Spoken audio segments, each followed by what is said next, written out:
tante saya ini sudah menjadi nasabah Bank Mega untuk nasabah prioritas kurang lebih dari tahun 2018. Jadi sudah hampir 7 tahun menjadi nasabah prioritas, di mana yang kita tahu nasabah prioritas tentunya kadang ada dapat special treatment.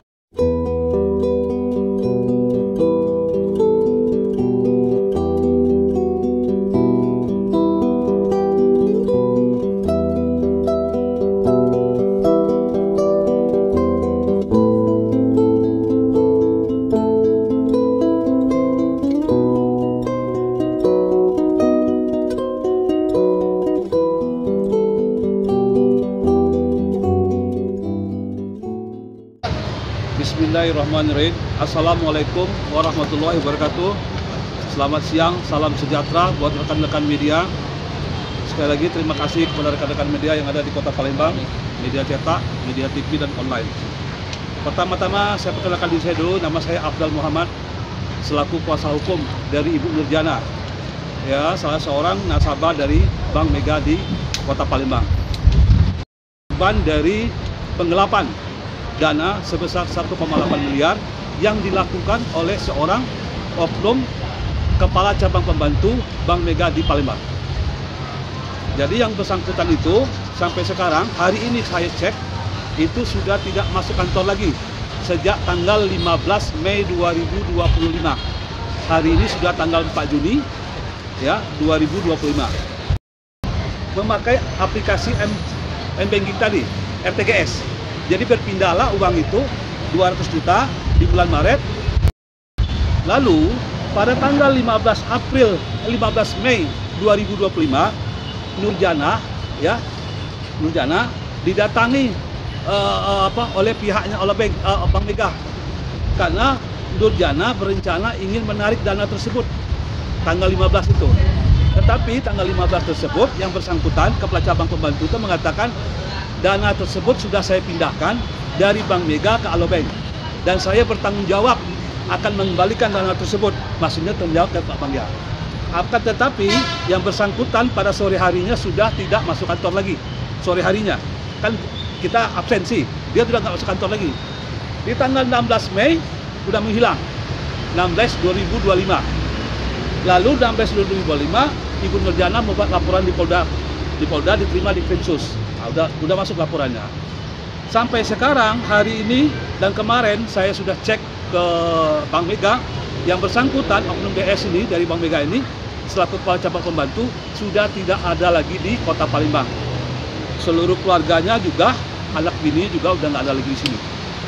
Jadi saya tadi kemarin sudah membuat aduan ke OJK Sumsel, menemui OJK atas nama beliau, mengadukan. Poin yang saya adukan itu adalah saya minta ini adalah pertanggungjawaban dari bank, bukan hanya pertanggungjawab personalnya si KCP-nya. Kenapa saya bilang begitu? Tindakan yang dilakukan oleh seorang KCP itu mengatasnamakan bank. Dia tidak mempunyai kemampuan untuk membuat aplikasi memindahkan uang. Jadi artinya bank tidak bisa lepas tangan hanya mengatakan itu perbuatan oknum. Tapi ini institusinya harus bertanggung jawab atau banknya. Jadi makanya saya buat aduan ke Bank Mega, ke OJK Sumsel, meminta supaya OJK segera melakukan tindakan-tindakan agar jangan sampai ada korban-korban lain yang dilakukan oleh oknum perbankan itu sendiri. Karena apa teman-teman media? Ini kan dilakukan oleh orang bank sendiri. Kalau orang luar oke lah. Ini orang bank sendiri yang notabene si korban percaya 100%. Karena beliau ini nasabah prioritas, yang artinya sampai seorang KCP melayani, ibu mau apa. Begitulah yang terjadi sekarang. Jadi saya sampai bilang ini kemarin menemui ibu kepala cabang Bank Mega Sumsel ini, saya bilang sama beliau, saya bilang, Bu, kalau saya jadi pimpinan Bank Mega yang punya otoritas, saya kembalikan dana dia 1,8 ini. Kenapa? Karena yang melakukannya orang kamu kok, orang dalam, ya kan?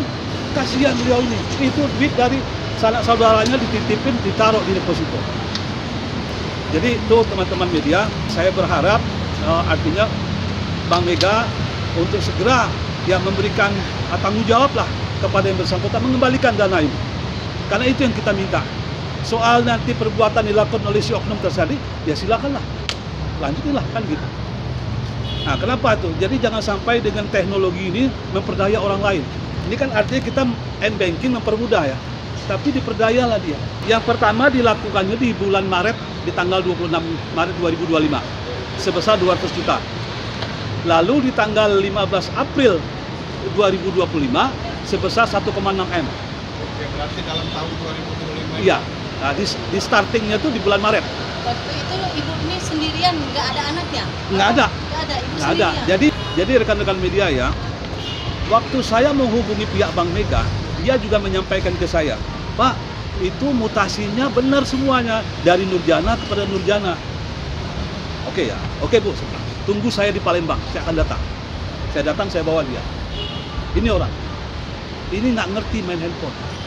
Jadi pertanyaannya, pada saat si pelaku ini datang ke KTP ini, dia bilang, Bu, mana KTP-nya? Mana handphonenya? Buat apa? Ini mau update data, pemutahiran data. Dia ngikut aja. KTP kasih. Sampai dia KTP itu kayak gini. Ya Bu ya? Kan begitu prosesnya. KTP, foto. Buat rekening baru tuh kayak gitu. KTP kita, foto diri kita dipoto. Betul kan Bu? Nah, ini. Handphone dikasih juga. Nah, tapi tidak diberitahu untuk apa, cuma dikasih tahu untuk update data gitu. Tidak dikasih tahu bahwa buat ini m-banking, buat rekening baru. Ada dikasih tahu Bu?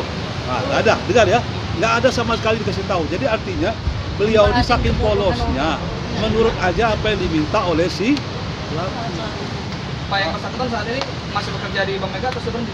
Kemarin waktu saya datang ke Bank Mega, secara statusnya dia sudah dapat peringatan karena sudah mangkir dari berapa hari sejak tanggal 15. Nggak masuk lagi. Sampai hari ini Pak. Tapi secara ini tetap karyawan aktif sejauh ini Pak? Ya kalau begitu kan kalau diberhentikan ada PHK segala macam ya. Nah, itu artinya masih terdata sebagai karyawan? masih. Nah, jadi nanti rekan-rekan media bisa cover both side, tanya Bank Meganya, tanya OJK-nya, tanya Polda Krimsus ya, kan gitu.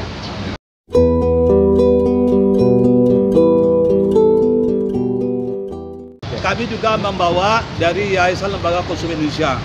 Karena artinya ini kan konsumen yang dirugikan. Silakan Bu.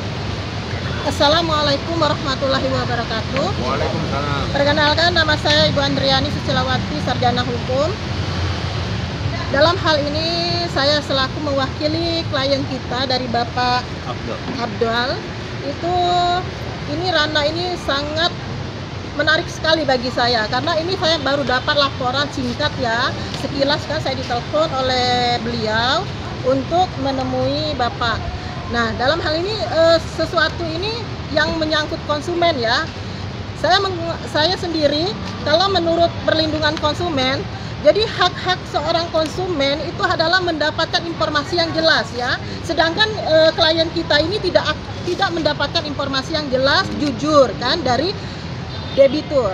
Jadi debitur kita ini termasuk Ibu siapa Pak? Nurjana dan kreditur kita adalah Bank Mega. Itu terjadi pelanggaran hukum dalam perlindungan konsumen itu di pasal 62 nomor 8 tahun 1999. Jadi langkah yang akan kami ambil nanti itu adalah pelanggaran pelaku usaha tidak memberikan informasi yang jelas kepada debiturnya kan, seorang konsumennya. Terus kita akan menuntut ganti rugi berdasarkan pasal 62 itu sanksi pidana adalah 5 tahun dan denda sebanyak 2 miliar ya. Nah, jadi kita akan nanti langkah hukum yang kita ambil, kita akan melakukan somasi kepada pelaku usaha tersebut. Kemudian kita akan melakukan gugatan pidana, laporan dari perlindungan konsumen mengenai pasal 62 pelanggaran di pasal 19, pasal 18 dan pasal 15 Undang-Undang Perlindungan Konsumen nomor 8 tahun 1999 dan kita akan laporan di Krimsus, Kriminal Khusus Polda Sumatera Selatan. Kemudian kita akan melakukan gugatan pidana perdata juga ya Pak. Kalau dari perlindungan konsumen itu akan mengacu perbuatan melawan hukum.